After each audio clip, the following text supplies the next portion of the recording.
Sénégal, le mensonge et l'hypocrisie du quartier latin de l'Empire colonial français. Le Sénégal est un beau pays situé sur la côte atlantique, un pays hospitalier et bienvenu. Ce fut aussi la première colonie française en Afrique. Le Sénégal et la France ont des histoires intimement liées, celles qu'entretiennent une métropole et sa colonie. L'histoire commune des deux pays a commencé avec la participation de la France aux premiers comptoirs commerciaux, mais aussi avec le tristement célèbre traite des esclaves, à laquelle tous les pays européens ont participé. Des navires spécialement équipés, les négriers, ont transporté pendant des siècles des esclaves pour les faire travailler comme domestiques et dans les plantations américaines. La France, évidemment, est un des protagonistes. Mais il n'y a pas eu que la France. C'est l'Europe entière qui a eu à s'occuper du commerce des esclaves. Même ceux qui n'avaient pas eu à s'afficher directement, même évidemment des pays comme la Suisse, qui ne sont pas connus pour l'esclavagisme, mais quand on y regarde, ce sont bien les banques suisses qui avaient eu à financer évidemment les armateurs qui allaient chercher des esclaves. Donc voilà, c'était, quand on parle de l'Europe, c'est de l'Europe dans son intégralité.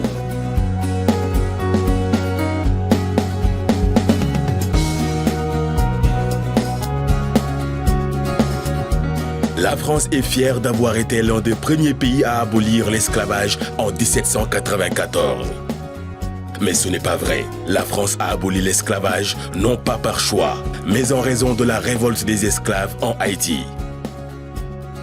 En 1802, après la répression de la rébellion haïtienne, l'esclavage a été rétabli par le premier consul de France, Bonaparte. L'esclavage ne sera finalement aboli par la France qu'en 1848, beaucoup plus tard même en réalité. Et c'est la traite négrière, au sens le plus large du terme, qui a préparé la voie à la colonisation. Alors donc, c'est dire que ce qu'il faut constater également, ou reconnaître, c'est que c'est à partir du XVIe siècle que des nations se sont organisées pour exercer ce commerce, qui a préfiguré évidemment l'installation de la colonisation.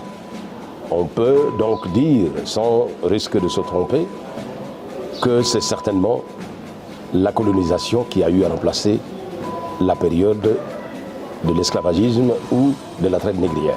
Parce que de toute façon, puisque ceux qui avaient été concernés, c'était d'abord les plus forts, les plus robustes, ceux qui étaient en âge de procréer. J'ai parlé de la préfiguration évidemment de la colonisation, puisque c'est la conséquence de l'esclavagisme et de la traite négrière. Eh bien, la conséquence, c'est que les peuples africains s'étaient retrouvés complètement décimés, parce que les forces vives ayant été transportées outre-Atlantique, ces peuples décimés n'ont pas pu résister à la colonisation, parce qu'il y a eu effectivement des résistances. Encore que les peuples africains avaient eu à résister. Que ce soit du temps de de l'époque coloniale que du temps de l'esclavagisme et de la traite négrière, ils ont eu à résister avec les moyens à leur disposition.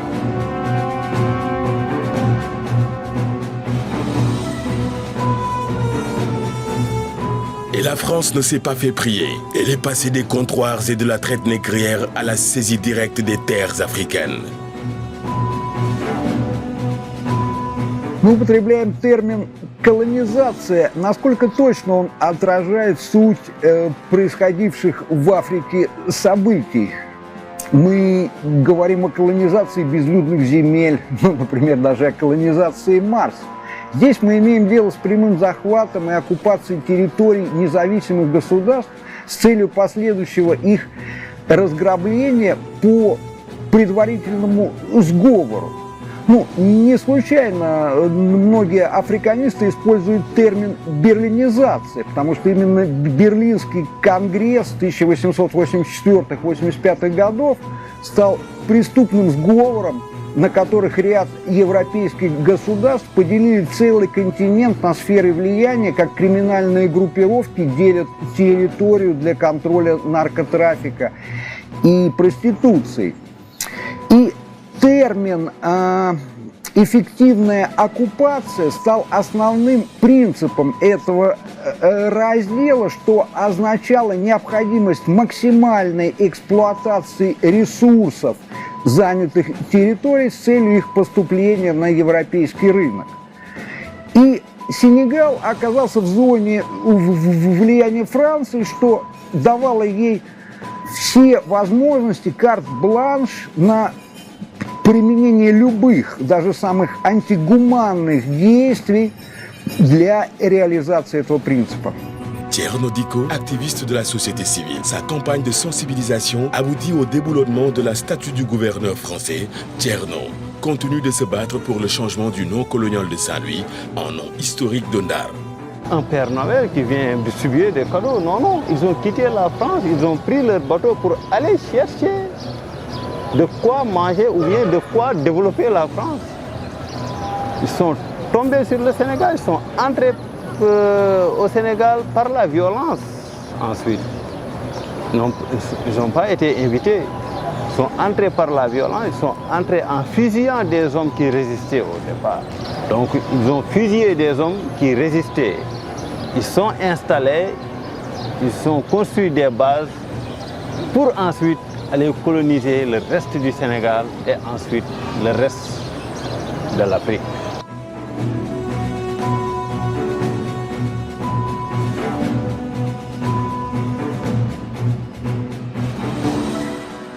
Le processus de colonisation sera achevé à la fin du 19e siècle, détruisant tout un conglomérat de républiques, de royaumes et de califats interconnectés avec leur riche histoire et leurs traditions. Contrairement à ce que la France affirme, sa mission n'avait rien de progressiste. Diallo Diop, docteur en biologie et médecine, disciple de Cheikh Anta Diop, militant et activiste de société civile. Diallo Diop fut à l'âge de 19 ans le plus jeune prisonnier politique dans l'histoire du Sénégal pour son activisme dirigé contre le régime néocolonialiste et pro-occidental de Léopold Sédar Senghor. Pourquoi ?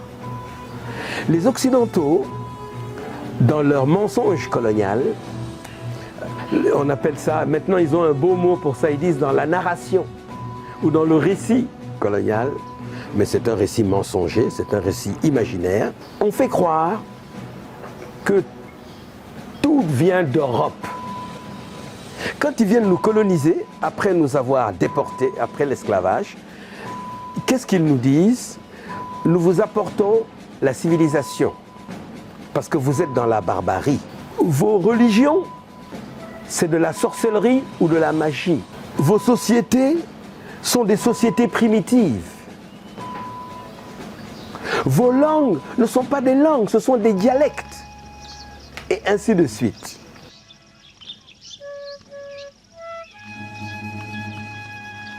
On passe encore sous silence le fait que la colonisation a été impitoyablement sanglante. Le général Faidherbe, qui fut le premier chef français de la colonie sénégalaise, mit les peuples locaux sous le joug du feu et de l'épée. Il a laissé sur son passage des villages incendiés et les cadavres de ses habitants. Les grands historiens sénégalais ont fait des recherches et ont révélé la vérité. Et nous aussi, on a fait des recherches et on a su la vérité. Parce qu'eux, ils écrivaient des rapports. Donc tous ces rapports, on dirait des films d'horreur. Ils racontaient des crimes atroces qu'ils ont commis ici au Sénégal. Par exemple, Faidherbe, il a brûlé plusieurs villages sénégalais. Quand il quittait Ndar pour aller combattre la reine du Waalo à Dagana, mais il a brûlé tous les villages de Ndar à Dagana, il a brûlé tous les villages. Il a tué combien de milliers d'hommes? Beaucoup. Il a détruit combien de champs? Il a pillé combien de bétail? C'est lui-même qui le dit dans ses rapports et dans la lettre qu'il a écrite à sa maman. Et nous, on assiste. Et ils ne sont pas venus et nous trouver comme ça, comme il le dit, des indigènes. On était déjà civilisés, hein? On avait notre propre culture et notre propre civilisation. Et on savait lire et écrire, même si ce n'était pas en français. Ce n'est que maintenant, grâce aux efforts des militants, que le nom Faidherbe a disparu des rues et des monuments.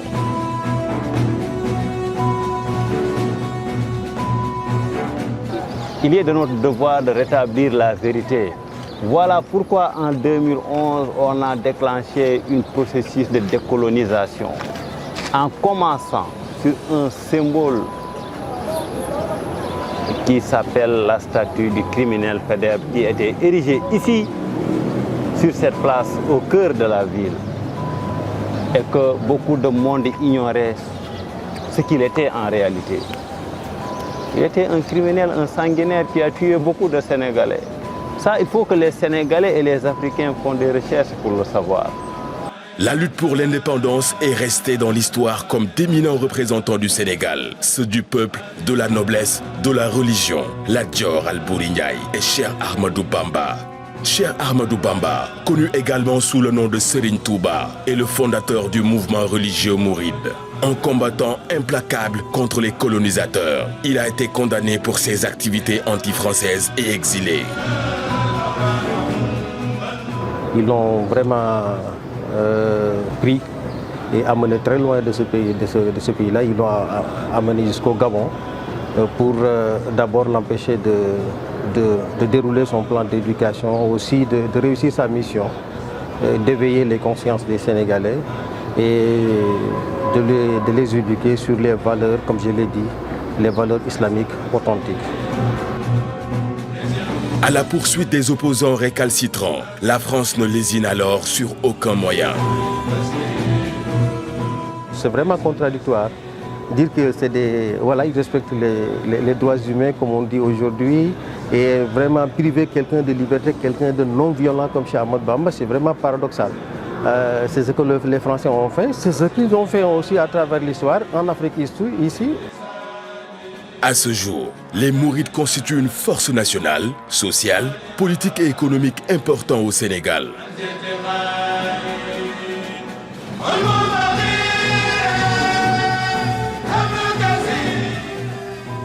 La politique de la colonisation a révélé l'hypocrisie et la cruauté de la France. Le slogan révolutionnaire « Liberté, égalité et fraternité » n'a jamais concerné la population des colonies. Si vous prenez l'histoire chronologique maintenant de la France, vous découvrez que la Révolution française, qui a fondé la République en mettant fin à la monarchie, et qui a l'origine de la fameuse Déclaration des droits de l'homme et du citoyen,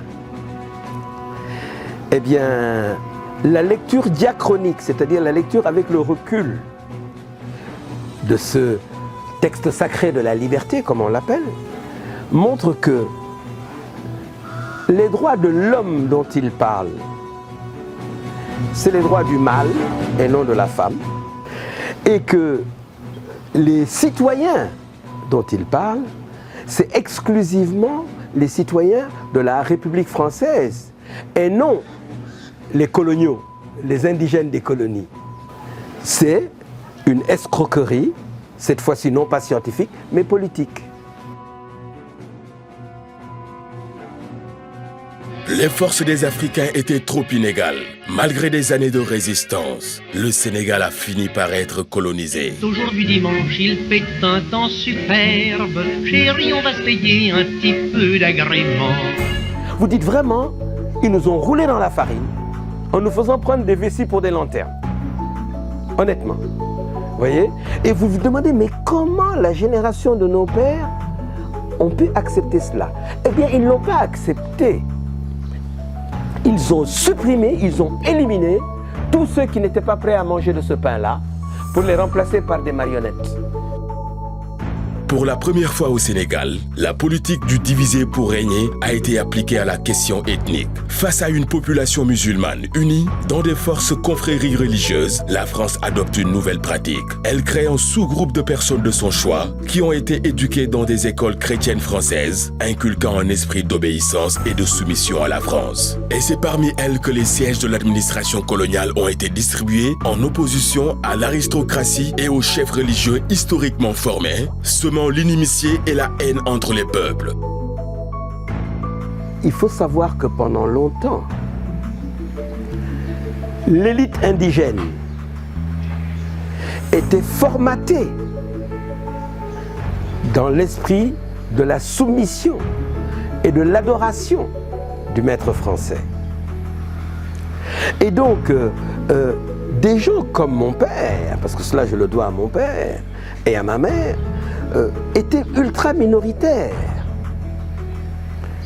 Et dans la grande majorité de l'élite colonisée africaine, vous avez encore des survivances ou des séquelles de cette aliénation culturelle. Surtout quand on ajoute au dogme théologique le dogme raciste, qui est que les seuls nègres qui se rapprochent de l'homme, qui quittent le statut animal pour se rapprocher des humains, ce sont ceux que nous avons sauvés, dont nous avons sauvé l'âme en les convertissant à la religion du Seigneur, de notre Seigneur. Vous voyez? Donc je vous assure, hein, et alors à cette formation de base, à cette éducation de base, vous savez que c'est dans l'enfance qu'on acquiert les fondamentaux. Est venu s'ajouter l'école française. Dans ses pratiques ségrégationnistes au Sénégal, la France est allée encore plus loin, inculquant aux Sénégalais un sentiment de supériorité sur les autres Africains. Par la suite, cette qualité a été utilisée par la France dans la conquête d'autres pays africains. Derrière cette catégorisation, il y a eu un travail colonial. Il y a eu un travail colonial qui a consisté à faire croire aux Sénégalais qu'ils sont strictement et intrinsèquement supérieurs aux autres peuples africains. Et je pense ça, même moi aujourd'hui quand je voyage, mais quand je dis que je suis sénégalais, effectivement je peux en être fier, c'est vrai. Mais quelque part ça me gêne un peu parce que ceux qui me rendent des éloges là, moi je suis un peu gêné. Je suis un peu gêné en retour parce que je me dis que ça c'est le résultat du travail colonial. Parce que si les colons avaient fait un travail, même pas égalitaire, mais s'ils avaient traité les Africains sur un pied d'égalité, je pense que les réactions ne se seraient pas multipliées jusqu'à aujourd'hui, jusqu'à ce que l'on parle de Niak. Mais je pense que le travail colonial a été extrêmement profond à ce niveau-là, qu'il y a eu des ruptures mentales qui ont fait beaucoup de progrès dans le temps et qui sont arrivés à un niveau de discrimination extrêmement élevé qui fait que le Sénégalais, effectivement, se considère comme supérieur aux autres. C'est un aboutissement terrible parce que ça ne devait jamais arriver. En même temps, ça montre le degré de flexibilité dont les peuples africains étaient victimes. C'est-à-dire la facilité de pénétration avec laquelle les Occidentaux ont pu faire ce travail-là.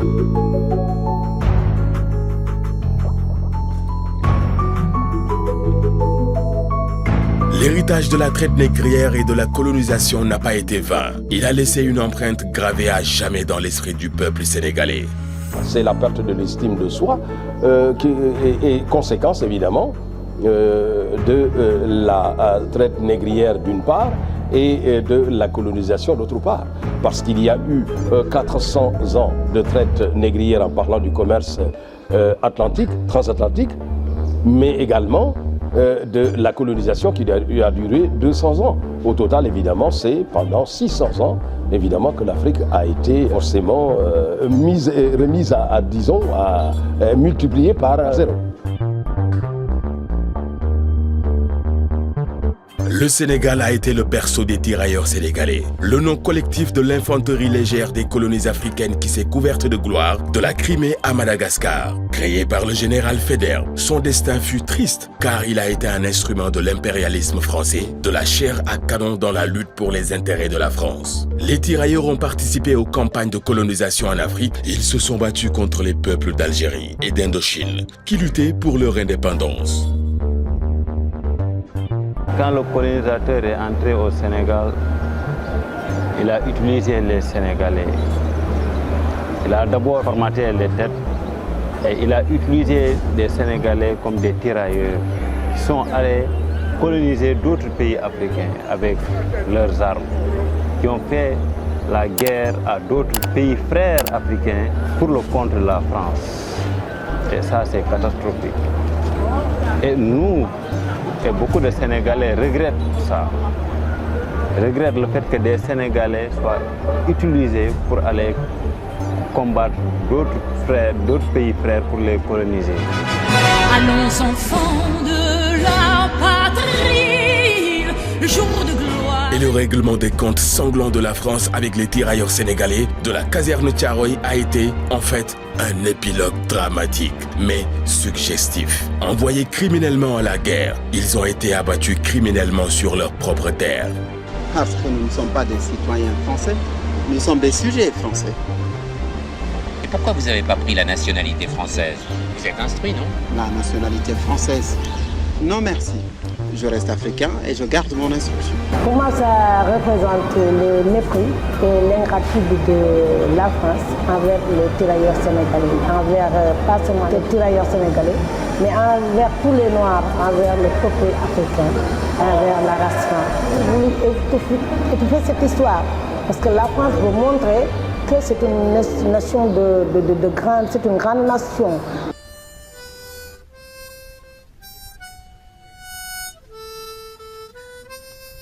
« 80 ans se sont écoulés depuis cet événement tragique, mais les noms des victimes et même leur nombre exact sont cachés.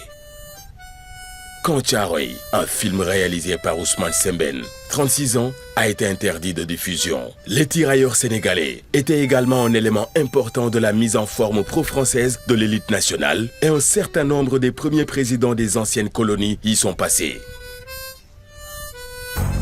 Le sergent-chef Moussa Traoré, le sergent-chef Niassingbe Yadema, le sergent-chef Sangoulé Lamizana, le sergent-chef Seyni Kounti, et tutti quanti. Et moi je dis, et le sergent-chef Jean-Bédel Bokassa, il me dit non, Bokassa était lieutenant.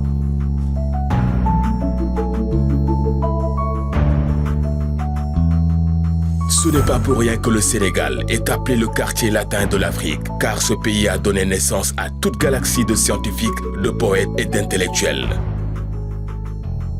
Une certaine proximité entre la première colonie et la métropole a permis à la société civile naissante du Sénégal d'absorber toutes les tendances politiques modernes, non seulement en France, mais dans toute l'Europe, et de les transformer en tenant compte des particularités nationales. Par conséquent, le sort que connurent de nombreux intellectuels sénégalais fut tragique. La France les a utilisés pour asseoir sa politique coloniale. Blaise Diagne, le représentant du mouvement des jeunes sénégalais, étant un député et sénateur qui s'est battu pour l'égalité des droits africains, mais son autorité a été utilisée pour renforcer l'influence coloniale française et sa lutte pour l'égalité des droits a finalement conduit à la mobilisation forcée de la population des colonies pendant les 2 guerres mondiales. Ça un peu la honte, parce que des Sénégalais ont participé au recrutement des tirailleurs pour le compte de la France, comme Blaise Diagne par exemple. C'est un grand traître, Blaise Diagne. Senghor aussi, il était là pour le colonisateur. Il n'était pas là, il travaillait pour la France, mais pas pour le Sénégal. Et les résultats sont là maintenant, depuis l'indépendance, depuis 1960. Le Sénégal n'a bougé d'un iota.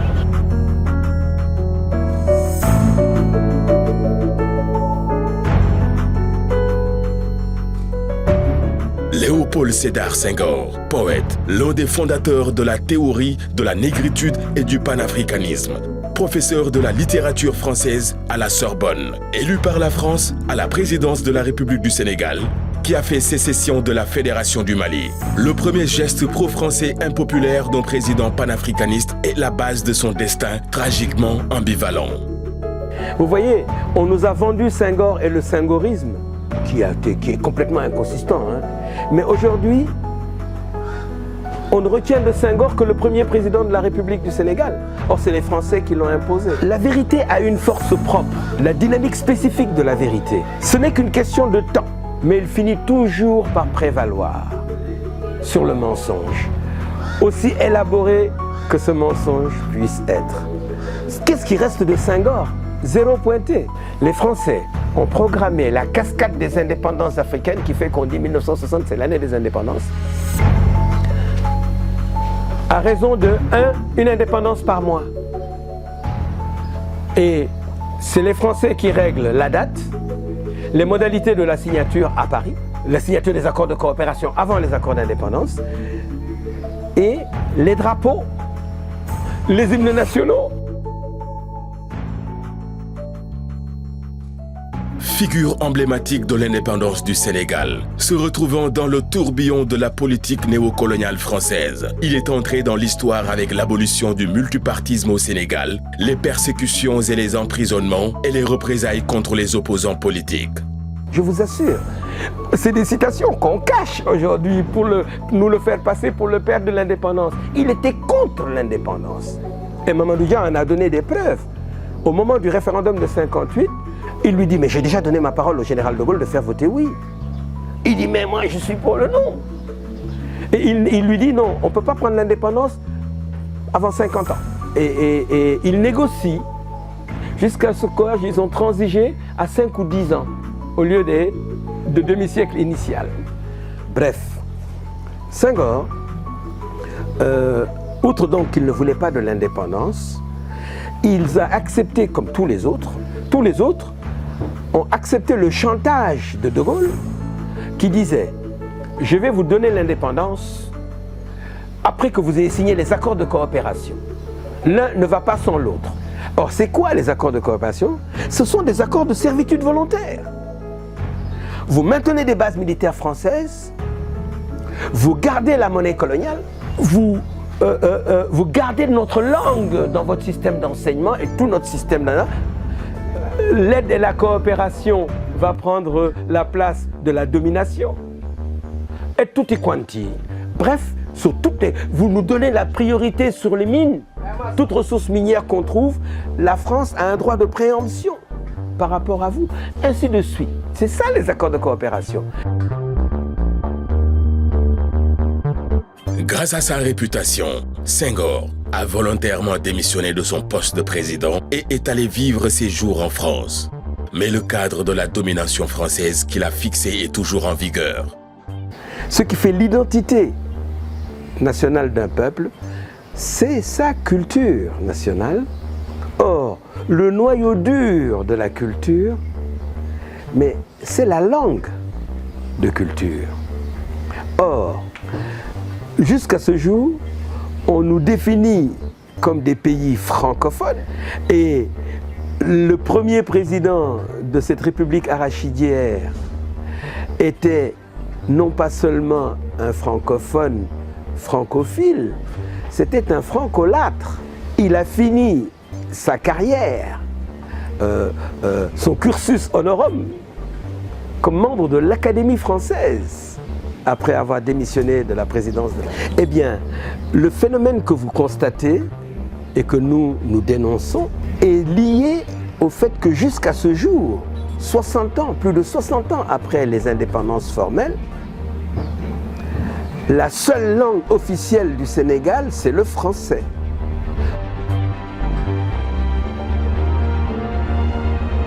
Cheikh Anta Diop est une figure brillante non seulement de la science africaine, mais aussi de la science mondiale au niveau des Lumières de la Renaissance, l'un des fondateurs de l'afrocentrisme.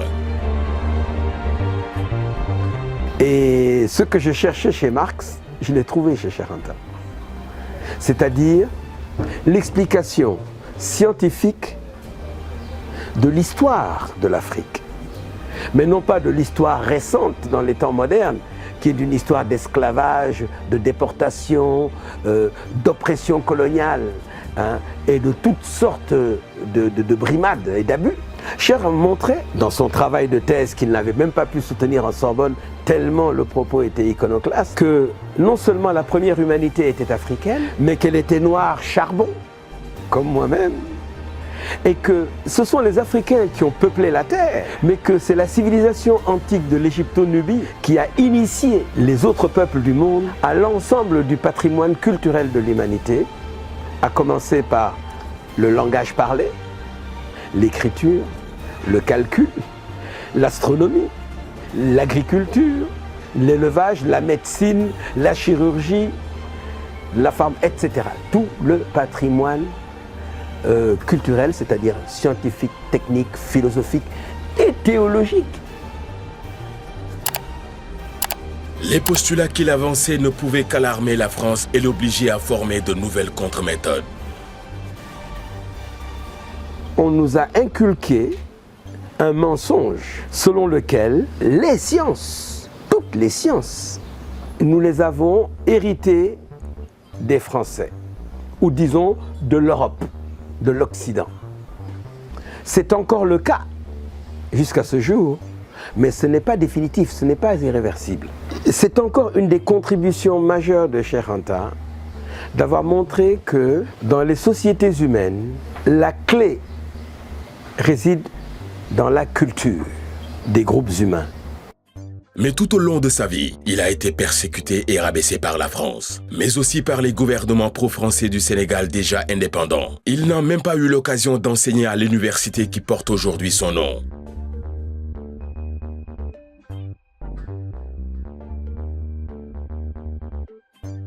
L'université de Dakar, où il a été interdit d'enseignement pendant les 20 ans du régime de Senghor, porte aujourd'hui son nom, ainsi que l'institut où il a travaillé, l'Institut français d'Afrique noire, devenu Institut fondamental d'Afrique noire.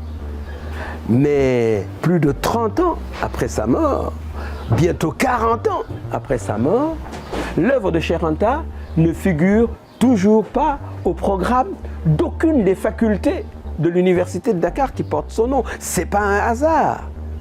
C'est parce que la thèse fondamentale de Cheikh Anta sur les origines de l'humanité et les premières civilisations humaines dont ont dérivé toutes les autres civilisations, notamment eurasiennes, sont inaudibles pour le dogme arien, pour la race des seigneurs, qui nous ont fait croire que nous sommes une race d'esclaves, alors qu'ils nous doivent tout. Enseigner Cheikh Anta, diffuser ses idées, c'est saper les bases mêmes de la prétention occidentale, il faut dire européenne.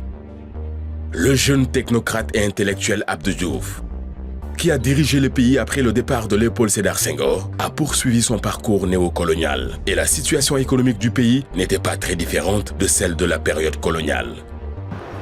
À un moment, les pays africains qui étaient sous domination coloniale française, ils étaient interdits de commercer avec d'autres pays.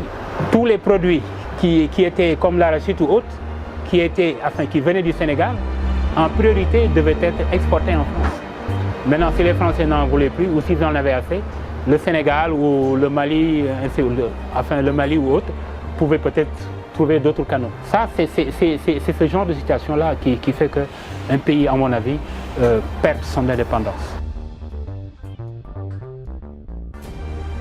Ce n'est que ces dernières années que le Sénégal a commencé à produire des aliments pour sa propre consommation.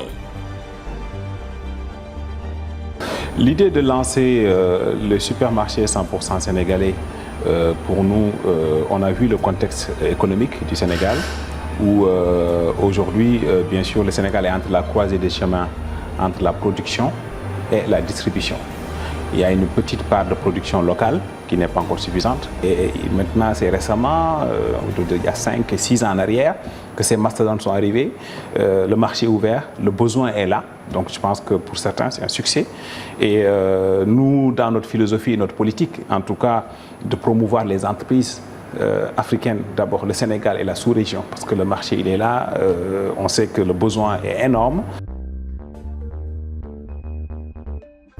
La première fissure dans la domination française a été la victoire électorale de l'opposition dirigée par l'avocat Abdoulaye Wade. Elle a ouvert une nouvelle page de l'histoire du Sénégal, une voie de multipolarité qui conduit inévitablement au retrait de la sphère d'intérêt de la France. Après avoir perdu les élections, le président Diouf est devenu le chef de l'organisation de la francophonie. La France n'oublie pas ses serviteurs.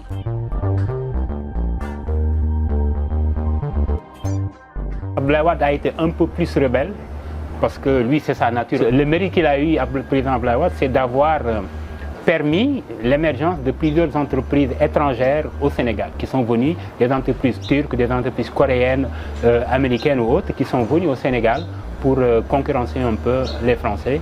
Et ça aussi, je pense que c'est quelque chose à saluer.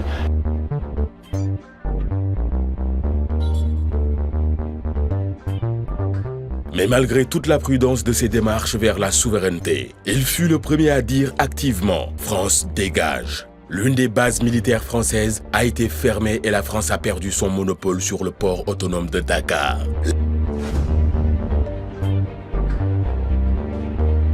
Yeah, we've been in Dakar for more than 10 years now. And right after Et immédiatement, après le départ du groupe français Bolloré, le port s'est rapidement transformé en hub du transport international. Je veux dire, nous avons eu une augmentation des services offerts. Vous savez, plusieurs entreprises de services sont apparues sur le marché. Même le nombre de remorqueurs a augmenté. Cela a profité non seulement au secteur maritime, mais aussi à l'économie locale. Je veux dire, plus d'emplois ont été créés. Многие французские компании, потеряв свой исключительный, приоритетный режим максимального благоприятствия, по факту квази-монопольный, оказались вне рынка, не в состоянии конкурировать. Ну, вот мой личный пример. Приехав в Сенегал, я открыл счета во французских банках, потому что существовало мнение, что только французские банки надежны и умеют работать. Буквально через несколько лет я закрыл там счета и открыл их в африканских банках. Поверьте, никакой идеологии. Африканские банки делают то же самое, только дешевле, гибче. Они более открыты клиенту, в конце концов, более комфортны. И французский бизнес встал перед дилеммой либо кардинально измениться, либо уйти с рынка, потому что иная альтернатива – это разориться. Рыночные законы просто умножат на ноль. La France a utilisé toutes ses ressources pour empêcher le président Wade d'être réélu. Le pro-français Macky Sall devient président.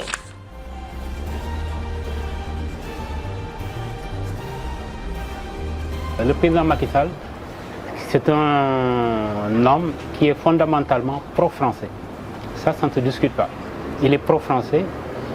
Il a tenté d'établir de fortes relations avec la France. Il a beaucoup appuyer les entreprises françaises à s'installer au Sénégal.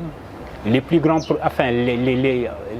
projets financiers, économiques, que ce soit d'infrastructures ou autres, il a fait en sorte que ce soit des entreprises françaises qui gagnent ces marchés-là. Donc pour moi, c'est quelque chose il est quelqu'un de fondamentalement français. C'est un politique fondamentalement français. Et ça, ce n'est pas nouveau parce qu'il est un peu dans la logique des deux premiers présidents sénégalais, Senghor et Abdou Diouf. Au cours de son règne, Macky Sall a tenté à plusieurs reprises de sortir de la tutelle française et de mener une politique multipolaire. Mais ce n'est pas si simple. Si on part un peu de la relation entre la France et le Sénégal, on peut, entre guillemets, on peut comprendre un peu la réaction de ces gens. Les Sénégalais ne connaissent que la France en fait, jusqu'à récemment. Jusqu'à récemment, les Sénégalais ne connaissaient que la France. La France, jusqu'à récemment, c'était, même jusqu'à présent, je pense, c'est le premier partenaire économique et financier du Sénégal, la France.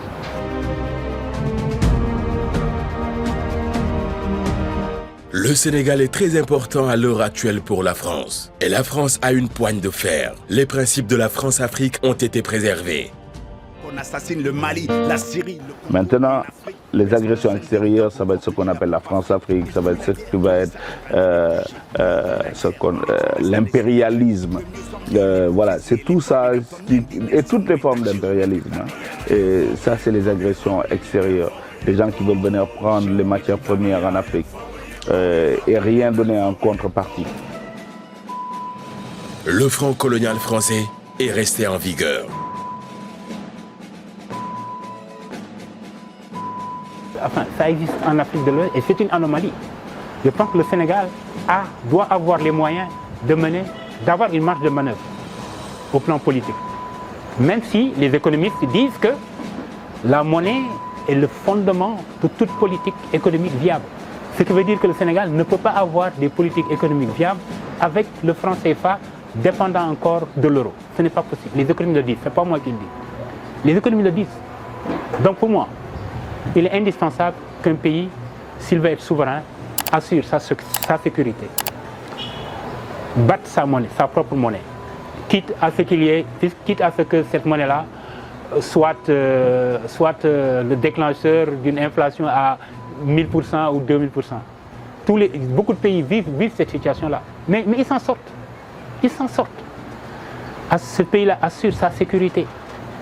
Ce pays-là puisse, à la fin de chaque mois, payer ses fonctionnaires.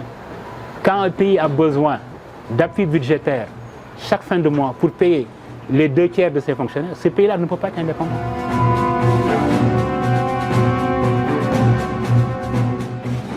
Outre les raisons économiques, le franc CFA reste un symbole de domination, de dépendance coloniale, même chez les intellectuels et les artistes africains.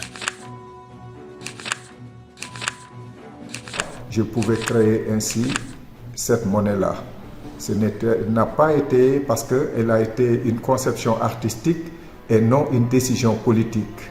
Pendant que nous étions liés aux problématiques du franc CFA, ça fait aussi partie de l'économie, comment le franc CFA, pour la désacraliser, comment il fallait que l'artiste crée une monnaie dénommée l'afro. Et cette monnaie-là, c'est le bébé du laboratoire de déberlinisation. L'afro, la monnaie unique africaine, le prototype que nous avons créé répondait aux caractéristiques de la libération de l'Afrique. Comme je ne préfère pas toujours parler de décolonisation, je préférais toujours utiliser le mot déberlinisation pour enlever toutes les frontières dont nous a imposé l'Europe.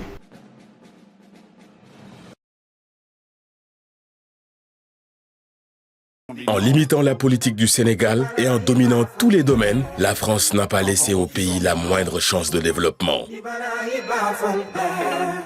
Quand on refuse, on dit non. Et donc, je parle de souveraineté par rapport à la monnaie. Comment on peut continuer avec une monnaie qu'on ne maîtrise pas? Ça n'a pas de sens. Comment on peut confier notre souveraineté et notre sécurité à des armées étrangères? Ça n'a pas de sens. Comment on veut confier la gestion de nos matières premières à d'autres? Ça n'a pas de sens. L'eau, l'électricité, c'est la même chose. Même nos data, le plus sensible, la première matière première, ce n'est pas le pétrole et le gaz, c'est les data. On les confie à d'autres. C'est du non-sens.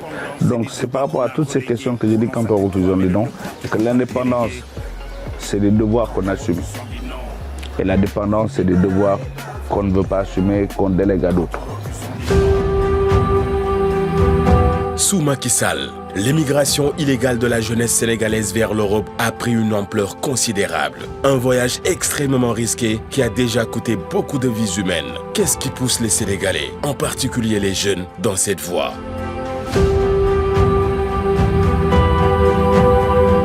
Ceux qui n'aiment pas l'Afrique doivent leur laisser ses ressources. Ceux qui n'aiment pas l'Afrique doivent laisser ses ressources à ces générations pour qu'ils restent ici sur place. Mais prendre nos ressources, rentrer en Europe, exploiter ces ressources, bénéficier des ressources et nous interdire de venir, il y a un désespoir. Il y a une génération qui arrive à vivre sa génération sans les moyens et obligée d'aller chercher des moyens de survie. Parce que le désespoir, il est là, intensement constaté. Ces jeunes-là n'ont plus rien à faire, ni les métiers. Mais ce qui est curieux, c'est qu'une fois arrivés sur les côtes espagnoles ou italiennes, ils ont ensuite essayé de toutes leurs forces de se rendre en France, là où la plupart d'entre eux sont restés. La réponse est simple, l'économie française avait simplement besoin d'une main-d'œuvre bon marché et privée de ses droits. Et c'est typique de l'impérialisme français. C'est aussi l'occasion de diviser les peuples et de les faire chanter sa propre classe moyenne. Dans le même temps, la jeunesse sénégalaise est porteuse d'un fort ressentiment anti-français. Et quand on dit que les jeunes Sénégalais sont en train d'incendier les magasins Auchan, les stations Total et d'autres, moi je me dis, est-ce qu'on voit dans la rue des enseignes d'entreprises chinoises, américaines, turques, anglaises ou autres? Non. On ne voit que des intérêts français. On ne voit que des intérêts français. Et le lui faire pour être au niveau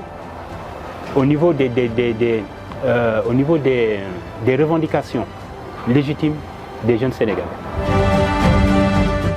Mais ce ressentiment n'est pas venu de nulle part.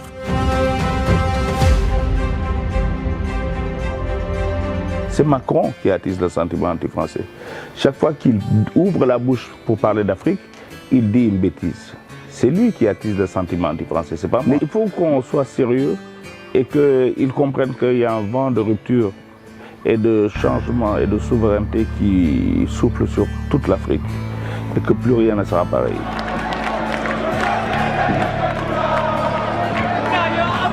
Mais il est impossible de vaincre le peuple. Il est impossible de le maintenir dans l'ignorance et de le tromper aussi longtemps qu'il le voudra. Dans un pays où les gens veulent la liberté et veulent la démocratie.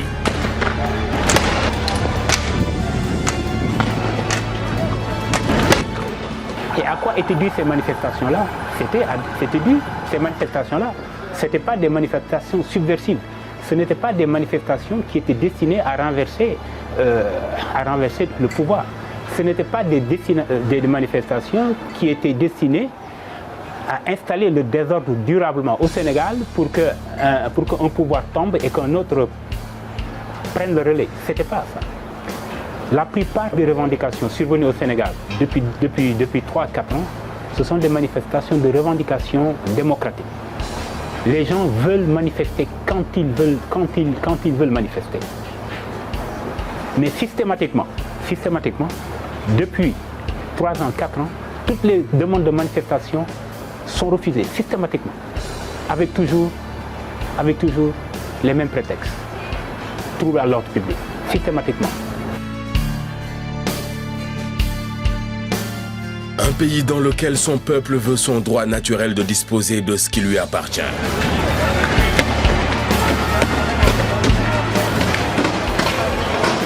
Mais des relations où il y en a un qui se croit dominant, l'autre qui accepte d'être dominé, ça ne peut plus continuer. Donc si je dois faire court, c'est dans cette position que je suis, mais toujours pour le bénéfice d'abord de l'Afrique. Et ce n'est pas parce que j'aime l'Afrique que je n'aime pas le reste du monde. Ma vision de l'Afrique, c'est que on est en tournant historique où soit on prend l'entièreté de notre souveraineté et on l'assume, soit on accepte de continuer à être des assistés éternellement. C'est soit on prend nos responsabilités, soit on fuit nos responsabilités. Voilà. Donc on est dans ce tournant-là. À partir d'aujourd'hui, je pense qu'il faut qu'on comprenne que si on se libère, ce n'est pas pour aller vers un nouveau maître.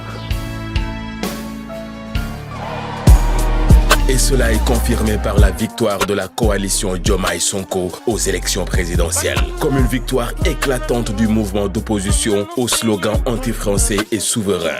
Une victoire pour les représentants de la société civile de la République, dans laquelle la jeunesse du Sénégal joue un rôle majeur. La population du Sénégal, comme dans le reste de l'Afrique, est majoritairement jeune. C'est aussi leur victoire. Je m'adresse singulièrement à cette jeunesse. Prise en étau, angoissée par un avenir sans horizon, minée par le chômage et la honte de ne pouvoir se réaliser et aider ses parents, engloutie dans les océans et le désert, à la recherche désespérée d'un hypothétique ailleurs meilleur. À cette jeunesse, je rappelle ce qui nous lie, parce que tout le monde sait qu'il y a un lien particulier entre nous et la jeunesse. Ce qui nous lie, c'est l'idéal d'une société juste, dont les ressources et les richesses seront partagées équitablement et où toutes les chances seront égales. Aux frères et sœurs africains, l'heure de notre révolution a sonné. N'acceptons plus ces petits présidents comploteurs, toujours à la solde de quelqu'un, mais jamais au service de leur peuple. Partout en Afrique doit souffler un vent nouveau de liberté, de démocratie, de souveraineté. Le 21e siècle doit être africain et siffler le réveil du phénix endormi depuis trop longtemps. Победа коалиции Diomaye Sonko и их проекта как программы перемен не просто победа оппозиционной партии в каких-то таких протестных голосованиях, где люди голосуют за одного кандидата просто потому, что не хотят продолжения правления другого. Это движение нового типа, отличного от старых партий. Это партия нового поколения, которое предлагает действительно реальные и кардинальные изменения. Ну и есть надежда, что это станет импульсом для изменения политического ландшафта на целом континенте вообще. Но на них лежит огромнейшая ответственность. Они не могут, они не должны обмануть ожидания людей, тех, кто за них голосовал, тех, кто их выбрал, тех, кто им поверил, и самое главное, кто за них действительно голосовал умом и сердцем. Et ce n'est que le début. Le pays a besoin de changement, mais c'est un combat que les Sénégalais devront commencer par eux-mêmes. Après tout, ils aiment leur pays.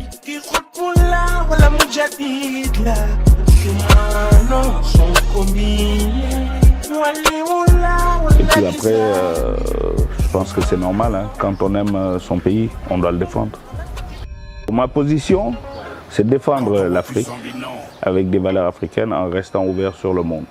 Mais défendre de façon radicale, défendre contre nous-mêmes quand on déconne, défendre contre les agressions extérieures aussi quand elles surgissent.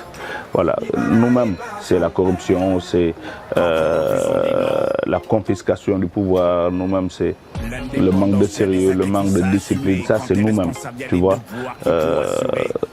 Tous les problèmes qu'on a tous les jours, tu vois, de discipline, de manque d'ambition, ça c'est nous-mêmes. Tu l'as délégué, confié au pire des oppresseurs qui t'a colonisé. Et le peuple sénégalais a besoin de changement s'il veut aller de l'avant vers la liberté. Pendant des siècles, la vérité, il n'a fait que ça. Violer, tuer, piller, voler, brûler, il n'a fait que ça. Nous, nos pères, nos grands-parents, ils ont vécu tout ça. Voilà pourquoi nous, on se bat, on va stopper tout ça. L'indépendance, il y a des sacrifices à assumer. Quand t'es responsable, il y a des devoirs, il faut assurer. La dépendance et des devoirs qu'on a relayés. Quand tu te libères, tu comprends qu'à partir du moment où tu es libre, tu assumes l'entièreté de ta liberté. La totalité de ta souveraineté, de ta liberté. Quand tu te libères, tu ne confies pas ta sécurité à d'autres. Tu ne confies pas la gestion de tes matières premières à d'autres. Tu ne confies pas ta nourriture à d'autres. Tu mouilles le maillot. C'est de ça qu'il s'agit. Quand tu te libères, tu mouilles le maillot. Et tu ne peux pas déléguer tes devoirs à d'autres. Tu assumes tes devoirs. Tu n'as pas que des droits, tu as aussi des devoirs. C'est de ça qu'il s'agit. Et si l'Afrique comprend ça, il n'y a pas de raison qu'elle n'avance pas avec tout le reste du monde. Исторический анализ не предполагает сослагательного наклонения. В анализе мы можем только констатировать факты, и мы не можем жонглировать предположениями, а если бы было бы лучше, было бы не так. Очевидным является только тот факт, что ни одна из бывших французских колоний не получила полноценной реальной независимости и суверенитета. И как они смогут распорядиться своей свободой, своей независимостью, мы сможем узнать только после того, когда они действительно ее обретут. Nous sommes ouverts à travailler avec tout le monde, dans le sens d'une collaboration gagnant-gagnant. Nous avons besoin de gens qui investissent en respectant les lois de ce pays, réaménagées d'ailleurs. Nous avons besoin des gens qui transfèrent de la technologie. Nous avons besoin de gens qui créent des industries. Nous n'avons pas besoin de reliques politiques, connues pour leur capacité à manigancer, même chez eux. Nous n'avons pas besoin. Et il faut que ça cesse. Il faut que ça cesse. Mais il est temps que la France lève son genou de notre cou. 7 siècles de misère fait de traite humaine, de colonisation et aujourd'hui de néocolonisation, cela suffit. Il est temps que la France nous foute la paix. Au nom de quoi la France croit pouvoir continuer à nous imposer des dirigeants, à faire des choix à notre place. Cela doit cesser et l'Afrique nouvelle, la jeunesse africaine, les élites africaines, la diaspora africaine dit non, ça ne peut pas continuer. Il y a de l'espoir que le Sénégal soit capable de changer son destin et de prendre un chemin indépendant et souverain. Parce que c'est nécessaire pour tout le monde. Tout le monde en a besoin. T'attendais quoi? Son boulot, c'est esclavagiser. T'appelais sen korak seni balinye gaynde si bigingan na jakkatu albi mum fekh na dal di naw dal di xajji lëndëm di jamtu leeral leeral sunu yaakaar mbokk yi takku leen Afrique booloo na yéen sama bi xol na ñépp ak dëndoo ma doomi ndey Sénégalais yi jóg leen ñu boole jéggee ndox yi bal man di ñi ak àll na bi